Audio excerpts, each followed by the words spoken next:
rains, it pours, but you didn't even notice. It ain't raining anymore. It's hard to breathe when all you know is the struggle of staying above the rising water line. Well, the skies finally open, the rain and wind stop blowing, but you're stuck out in the same old storm again. Hold tight to your umbrella. Well, darling, I'm just trying to tell you, there's always been a rainbow hanging over your head. If you could see what I see, you'd be blinded by the colors, yellow, red, and orange, and green, and at least a million others. So tie up the boat, take off your coat, and take a look around. 'Cause the sky's finally opened, the rain and wind stop blowing, but you're stuck out in the same old storm again. Hold tight to your umbrella, darling, I'm just trying to tell you that there's always been a rainbow hanging over your head.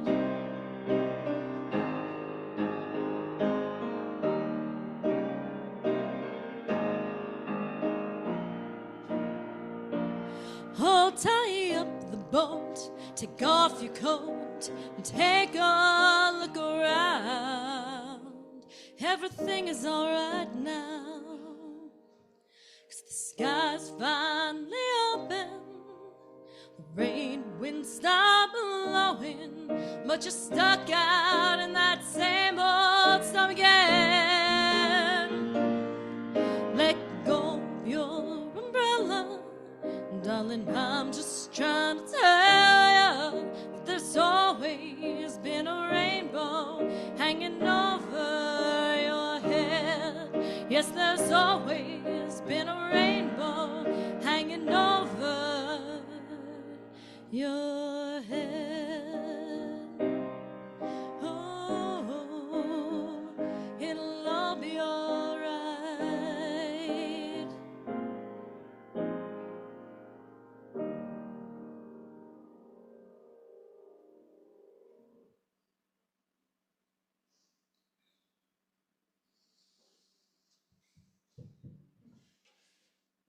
Hey everybody, how was your week?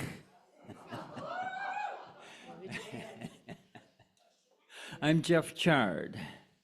I'm a worship team coordinator here at the UU Church of Utica.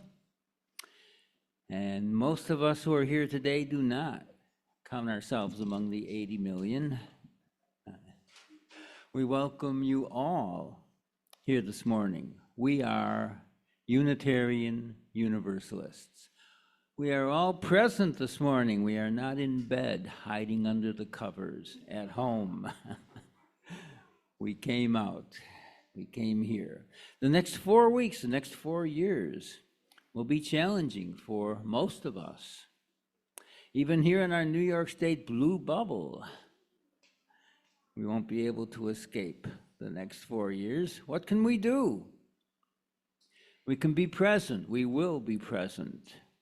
We can all make a difference in countless ways, collectively, locally, nationally, globally. Many of us here are already involved in social justice and social action initiatives led by or coordinated by this church. Each and every one of us can make a difference individually just by doing our best to follow the guidance of our UU principles: justice, equity, compassion, acceptance, respect for the interdependent web of all existence, our seventh principle. To the extent that we remember to live our principles, support our planet, and our own UU community, we can each of us make a difference. We can be a difference. So welcome to the Unitarian Universalist Church of Utica, to this community where we can be with, where we can support one another in good times and through challenges. We are Unitarian Universalists. I'm wearing my Grateful Dead sweatshirt this morning. It says, "Make America Grateful Again." I hope that thought can inspire us all. If you are new or infrequent to our church, there's a podium under the clock. On the podium, there is an info sheet that you can sign. And if you do that, you can get the newsletter. It will arrive as if by magic on your computer. You can open it, you can read it, and you can know what goes on here. Our service leader this morning is teen librarian, teen service librarian at Jervis Library in Rome. She's also the daughter of a first-generation Unitarian and the mother of a third-generation Unitarian Universalist. That's Asher back there. We welcome Stephanie Markham to our pulpit this morning. Hey, Steph. Oh, yeah, okay, right. I'll do announcements. Actually, I don't have any announcements. People wanted to come up and speak, so let's hear from Barb Lindley. Barbara.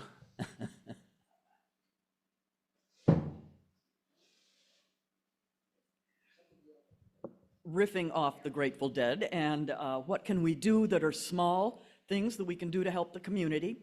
The Oriskany Falls Library, the Clark Memorial Library, is having its main fundraiser this month. Next week there's a craft show. It goes from 9 until 2 in the afternoon. The craft show is small, but it's nice to encourage crafters to come back and pay their fees next year to help the library. And their basket raffle is awesome. So I will leave this information around. Oriskany Falls, 9 to 2. I hope some of you show up and support our small libraries. They probably need it. And if anybody needs it after the service, I have a therapy dog in the car if you need a puppy cuddle.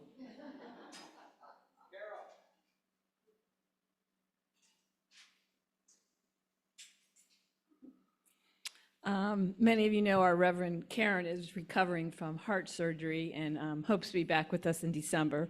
She would have really wanted to be with us this week. She knows how painful it is, and asked several of us to provide a space for folks to come together in the community to share our fears, what we do to take care of ourselves and our neighbors, possibly our hopes. I'm not quite there yet, but maybe some of you are on the hopeful side.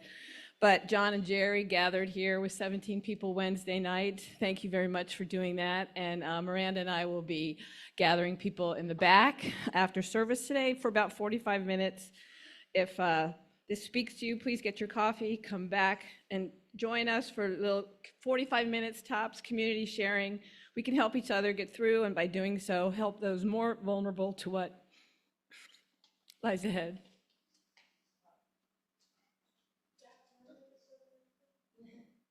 You want to come up and speak? Yes. Okay.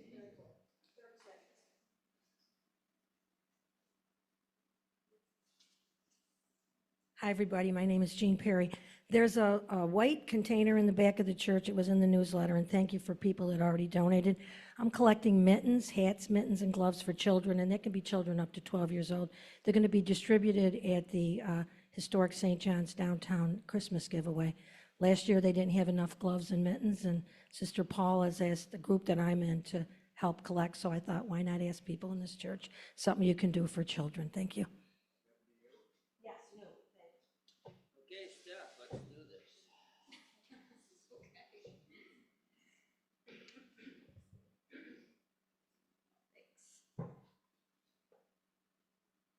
Good morning. Our opening words are a poem by Spider Perry with an exceptionally long title. The title is Instructions to a reader on managing the endless stream of digital news during a pandemic and a national crisis with a brain developed for different times.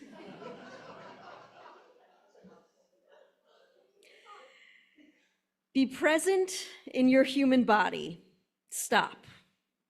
Pull your shoulders down. Don't make earrings of them.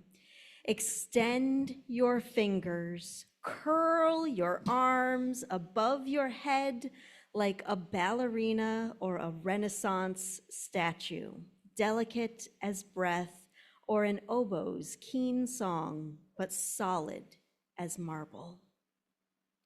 Run your wrists underwater. You may anoint yourself with heat and turn your skin more soft pink of new roses. You exist in this moment and no other. The savannah is clear. Press flat your palms against the wall. Feel its cold, unbroken surface, the smooth mat of your bedroom's paint. Follow its lines like a map. Breathe in for 3, hold for 4. The weight of your body marries the soles of your feet to the wood floor. This is real. The screen glows its hypnosis. It shows stripes and spots, so many illusory predators you'll see scant else. Look away. Here are all the red things in the living room, the blue things in the bathroom, the rough reality of your dog's paw. His nose twitches in sleep. It's 3:25 a.m. You cannot solve anything until dawn. Listen to the air conditioner click. You are alive in your bones, nerves, and meat. Flex your toes. Breathe.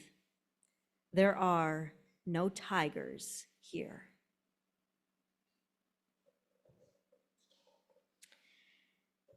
And our chalice lighting.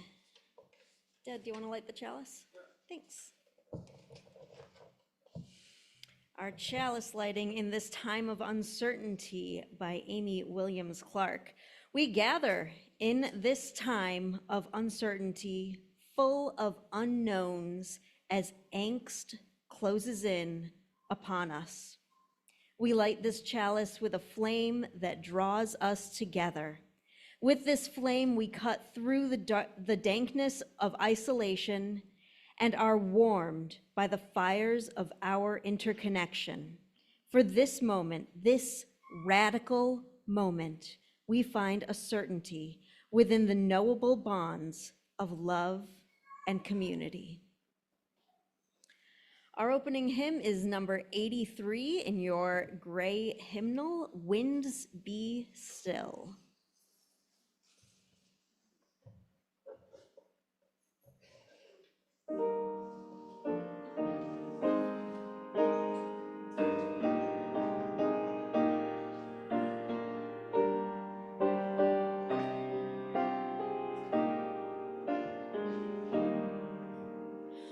Winds be still, storm clouds pass and silence come.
And we have a book. So, our story today, because you know I wasn't going to give up this part of the service and let someone else do it, is called Ruby Finds a Worry by Tom Percival. And this is part of the Big Bright Feelings series, which is one of our favorites at my house.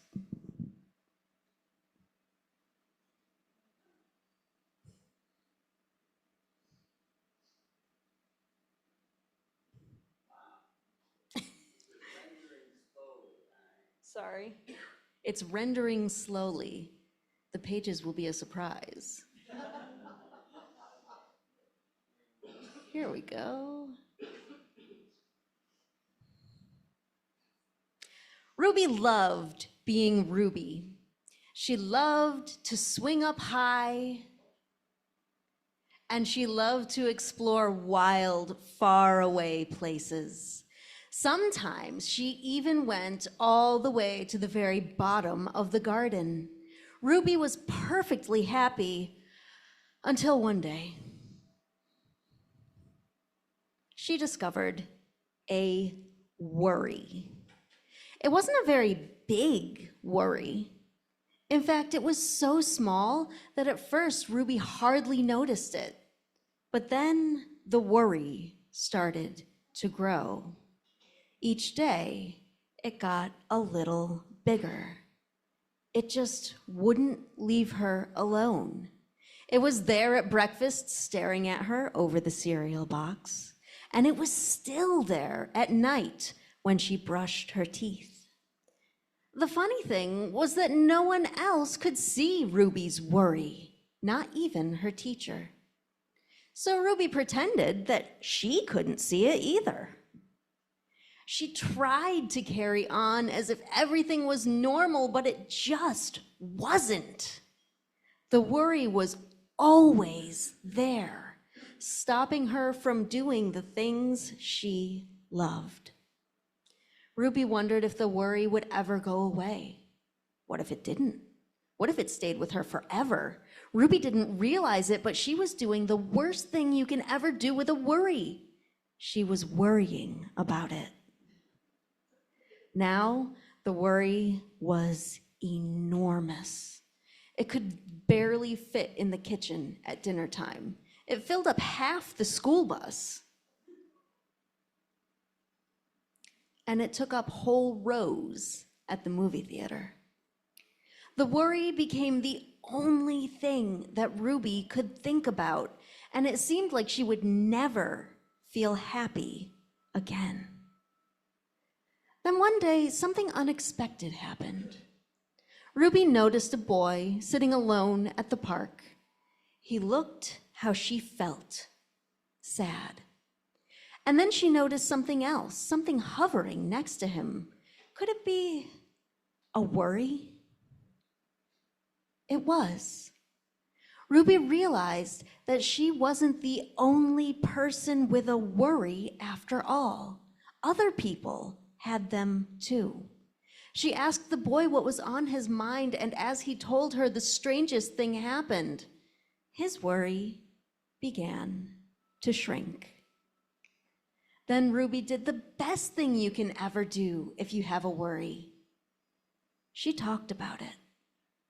As the words tumbled out, Ruby's worry began to shrink until it was barely there at all. Soon, both of their worries were gone. Finally, Ruby felt like herself again. Of course, that wasn't the last time she ever had a worry. Everyone gets them from time to time. But now that she knew how to get rid of them, they never hung around for long. Yeah, that's the end. Ruby finds a worry.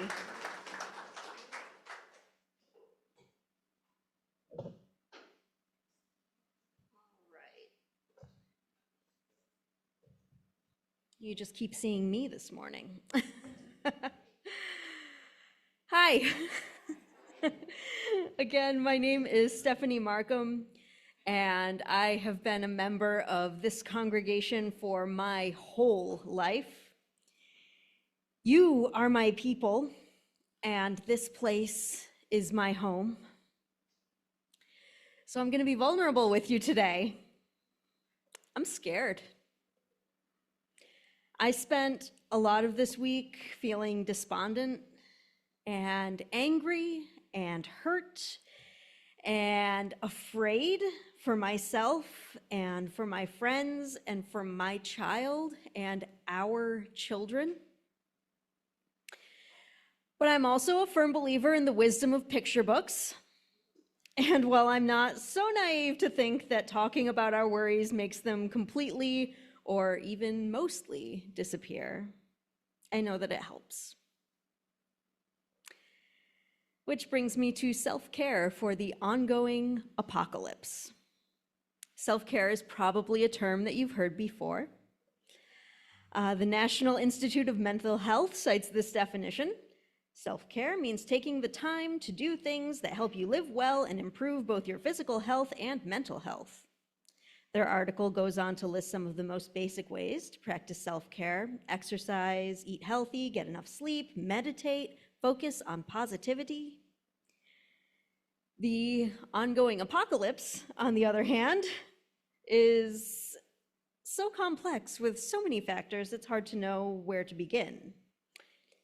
The apocalypse is traditionally defined as the complete destruction of the world as described in the biblical book of Revelation. And I don't know about you, but I've been worried about the complete destruction of the world for years now, and it just keeps getting worse. For me, this ongoing apocalypse is all of the things that make me afraid of how my son will grow up and what kind of world his generation will inherit. It's the concurrent disasters of climate change that would be so easy to mitigate if corporations cared more about the planet than their bottom line. The ongoing pandemic we're so committed to pretending is over. The hate-filled rhetoric brainwashing our friends, family, and neighbors. The epidemic of violence targeting our most marginalized communities and our children in the places they should be safe. The ongoing apocalypse has trained us to be numb, living through late-stage capitalism in a political hellscape where human rights are being systematically stripped away from vulnerable populations rather than enshrined is a lot to hold. Sometimes it's too much. A lot of the time, it's too much. Sometimes self-care is keeping your head down and intentionally not thinking about it, lest you fall into a black hole of despair. It's also easy to fall victim to the opposite mindset that you have to be a model activist all day, every day, constantly advocating, calling your representatives, organizing rallies, recruiting to your cause, and if you're not doing that, you're failing. But you have to rest. Activism is a balance of strategy and humanity. We can and should be using script and strategy, and those who use their platforms to spread hate are strategizing very effectively and for unfathomably evil purposes. We need to be fighting back in ways that work. You can't pour from an empty cup. And this saying goes around all the time in relation to activism, but it doesn't just mean rest time, which is vital. It means making sure the time and energy you are using is used well, and that you're allowing yourself to see and appreciate the results. Effective activism leverages existing relationships, even if having a conversation with your sibling or hesitant coworker isn't overthrowing the regime in one go. We need to learn to achieve smaller goals because those are the building blocks because anchoring yourself to those points of connection will help you keep moving forward. And because at this point in time, we need small victories. Our small victories add up. And if we don't rest, we risk burning out. Burnout is the experience of physical, emotional, and mental exhaustion, often caused by long-term involvement in emotionally demanding situations. Does that sound familiar? A 2015 study showed that about half, that's half of activists who experienced burnout didn't just take a break from their causes, they ended up leaving their movements permanently. Burnout is pretty common among activists, especially younger activists, especially the most involved activists who can sometimes drown in their own empathy. Along the same lines, compassion fatigue is a real thing, so much that the American Psychological Association has put out 10 articles on the subject this year alone. For those of you unfamiliar with the term compassion fatigue, it's often used in academic situations. It is very common to hear it where I work in libraries. And I'm going to read you an excerpt from a psychology educator, Dr. Millie Corrado's article, which is called Practice What You Profess, Faculty Mental Health, Compassion Fatigue, and Cultivating a Resilience Practice. And this is geared toward professors and academics, so it will use that language. Compassion fatigue feels like emotional exhaustion and numbness, psychological overwhelm, deep fatigue, and arduously going through the motions. Compassion fatigue is a type of traumatization comprised of two components: secondary traumatic stress and burnout.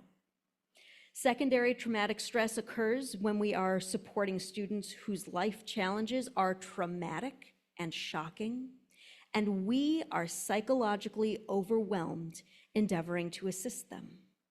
Our students have traumatic narratives involving domestic violence, homelessness, natural disasters, discrimination, sickness, and death of loved ones.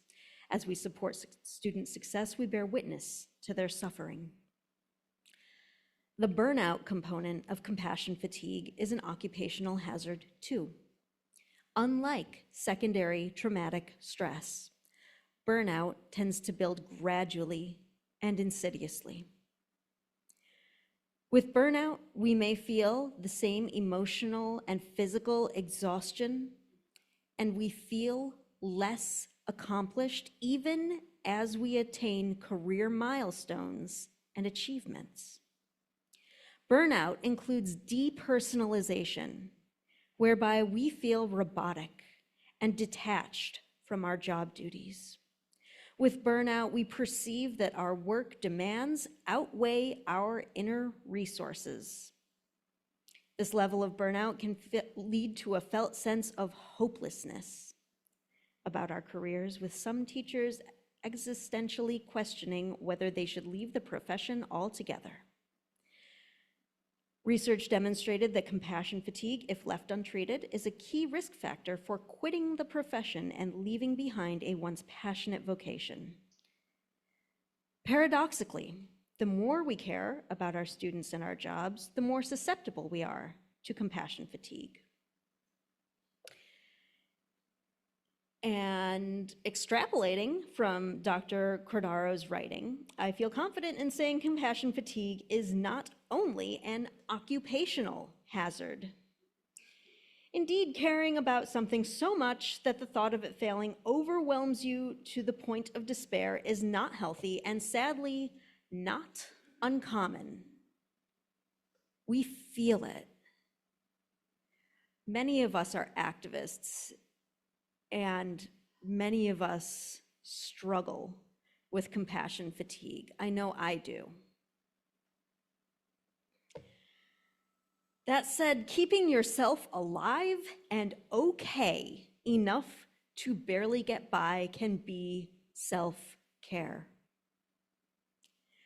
Doing the bare minimum and allowing yourself to feel miserable can be self-care. Acknowledging your emotions when it's safe to do so, thinking about them or writing them down or confiding in a loved one is definitely self-care. But keeping those emotions locked up until you are physically, mentally, emotionally ready to deal with them can also be self-care. And I'll tell you my very busy schedule from this week. Monday, I was at a high school doing outreach. Tuesday, I was at a middle school doing outreach and also voting. Wednesday, I felt the entire world collapse around me. And Thursday, I spoke about transforming teen services, very upbeat, at the New York Library Association conference. And I honestly have no idea what happened on Friday. Yesterday, I spent a lot of the day with my son. And now here we are.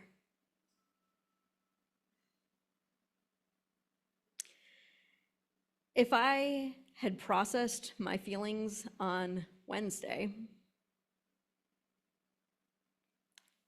I don't think I could have continued to do my job. Did you feel like that? I waited until I was done doom scrolling for several days in a row. I was at a conference with hundreds of other librarians on Thursday, and the vibe was weird. It's usually exciting to be there, and everyone was trying to have a good time. And how can you have a good time when the world is ending? I spent a lot of time yesterday processing. I spent a lot of work hours on Friday processing, and I am lucky enough to have a workplace that allows that to happen. Let's not discount the usual ways to practice self-care. Like I said before, exercise, a healthy diet, a steady sleep schedule are all great ways to be kind to your body and your spirit, if you can do them. If you can stop worrying for long enough to remember that you haven't eaten in 10 hours. If you can stop scrolling through your phone long enough to sleep. Treating yourself to personal luxuries, like a perfectly brewed cup of tea, or a bubble bath, or a new cozy sweater, can all be mood boosters. For my long-term sanity, I focus on two things in particular: self-compassion and community building. Self-compassion means intentionally treating yourself with the same kindness and encouragement that you show to your dearest friends. You can live the perfect healthy lifestyle and indulge regularly, and it's not going to make a difference if underneath those actions you're thinking about how much of a failure you must be if you can't calm your brain for 5 minutes to meditate. It's vital, though, self-compassion, if we want to make strides toward thriving or even just being okay in this world. For a lot of us, self-care is focusing on one aspect of the ongoing apocalypse where you can make a small difference. That could mean founding an organization that plants trees in urban communities, or teaching students whom the formal education system has failed.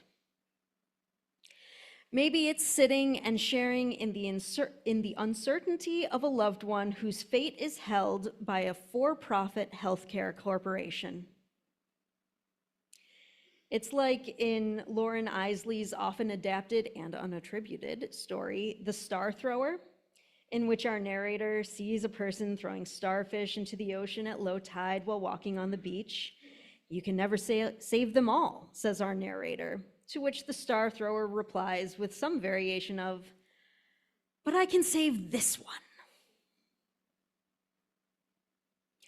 Much as we hope and occasionally pretend otherwise, we are simply not capable of solving the world's crises on our own. Even if we try really hard, even if we're really, really annoying about it. When we share our burdens with friends, just like in our story, our worries get a little bit smaller. As we come together for community action, our spirits lift. The community building aspect of self-care, I think, is easier than the self-compassion part. We're doing it right now. Entering a space you want to be in and saying hello to people on purpose is building community. We're not forced to be here. Every one of you has the freedom to leave at any time. And still we came to this building, to this congregation today because we crave community. Like Jeff and others often say in the announcements, whether this is your first time or whether you've been here for many years, you are welcome here.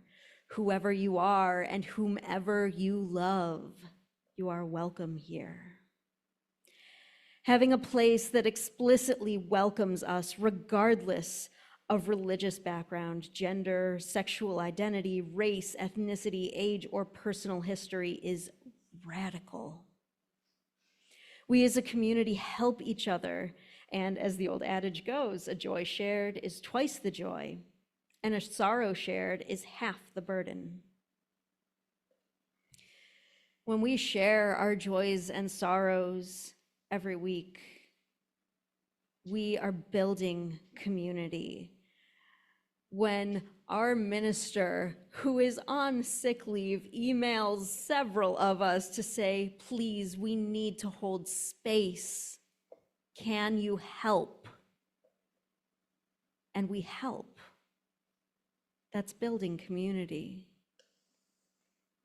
When, despite our own doubts and our own frustrations, we come here to this congregation because we know that we are respected, that our feelings will be heard, that we matter, that we have friends and loved ones here. We are building community. If this is your first time or if you haven't been in a long while, we're glad you're back. If you were forced here by a traumatic event, we're glad you're here. Please build community with us. We share our lives with each other, and we do so with the intention to have a community for the ongoing apocalypse. Whether this is your only community or one of many places you feel belonging, I'm glad you're here. I'm glad that you are my community. We will get through this together because we are all on the same apocalypse team, and I'm glad you're mine.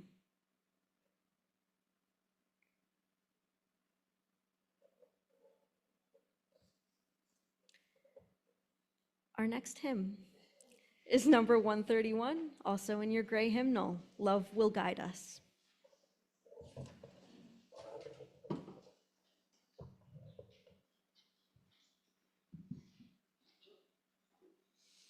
Say it like you mean it.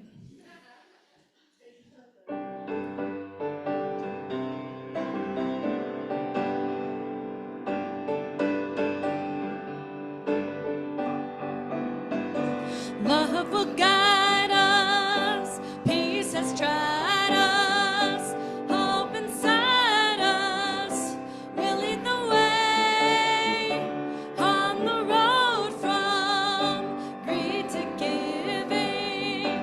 Love will guide us through the hard night.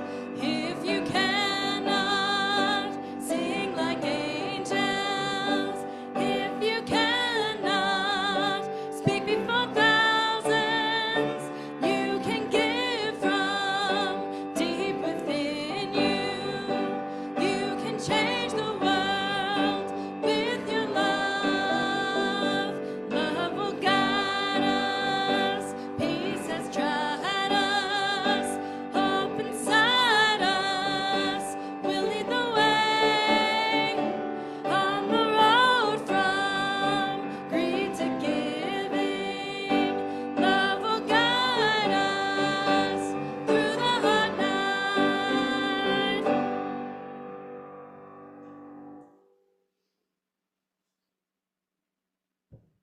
4 times a year, our church adopts, has the collection plate go to an outside organization doing good work, and it's selected by our Social Justice Committee in conjunction with our minister, and they selected the UUA Disaster Relief Fund this month because in the aftermath of Hurricane Helene, UU congregations in North Carolina, South Carolina, Tennessee, Florida, Georgia, all suffered extreme losses to their churches, individuals' homes, and community infrastructure.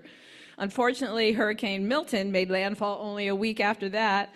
While Helene brought severe flooding, Milton brought high winds and tornadoes, causing all sorts of structural damage to congregations in Florida. Tarpon Springs, Tampon, Bradenton lost their roofs. Unfortunately, a lot of these churches were recovering from the hurricanes of 2022, so weren't fully completed yet, and that made it even worse. In any case, the UUA has dispersed significant financial assistance to these congregations from this UUA Disaster Relief Fund, asking for other UU congregations to help support that. As we continue to witness the effects of climate change, the need to support our fellow UUs more directly impacted by these events is something that we can do together. So today's collection will be dedicated to the UUA Disaster Relief Fund. If you don't want your contribution to be a part of this, you can note that on your check or put it in an envelope. Otherwise, thank you very much.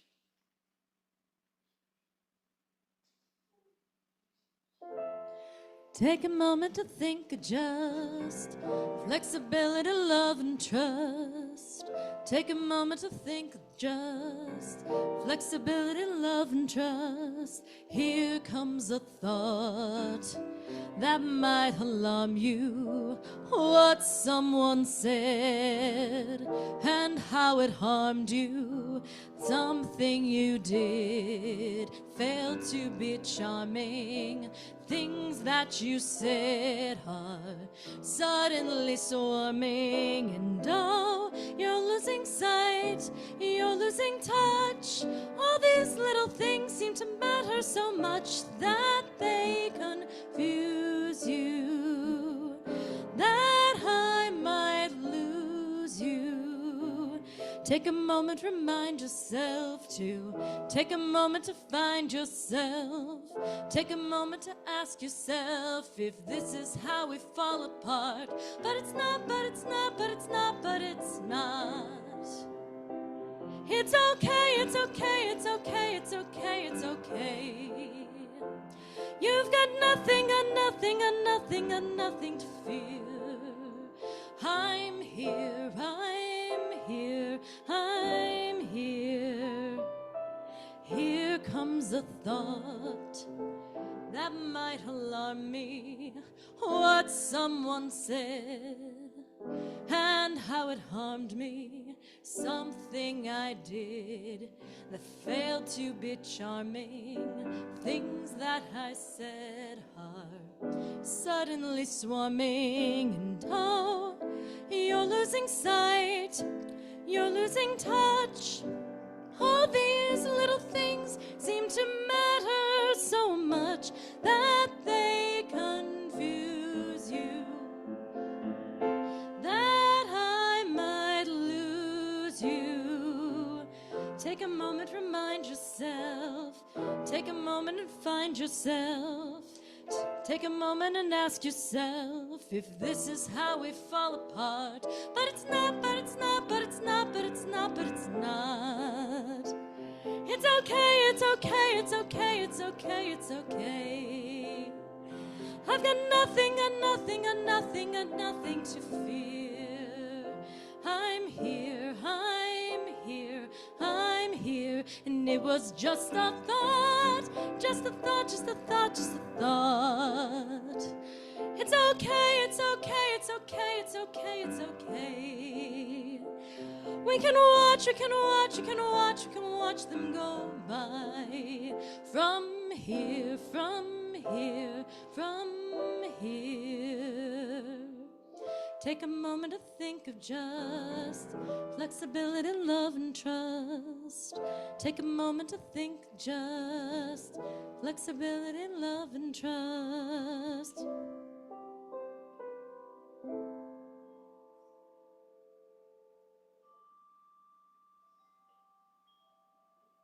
Our chimes are chiming on their own. That's neat. All right. For our benediction, I'm going to read a poem called Holding the Light by Stuart Kestenbaum. Gather up whatever is glittering in the gutter, whatever has tumbled in the waves or fallen in flames out of the sky. For it's not only our hearts that are broken, but the heart of the world as well. Stitch it back together. Make a place where the day speaks to the night and the earth speaks to the sky. Whether we created God or God created us, it all comes down to this.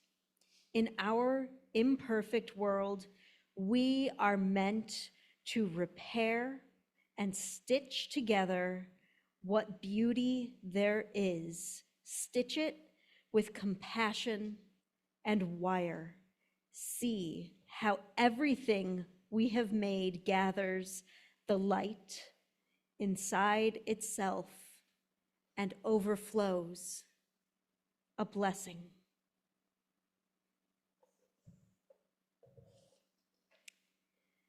And now we'll extinguish the chalice if you'll join me in reading the words that are printed in your order of service and that we say every week. We extinguish this flame, but not the light of truth, the warmth of community, or the fire of commitment. These we carry in our hearts until we meet again. Thanks all.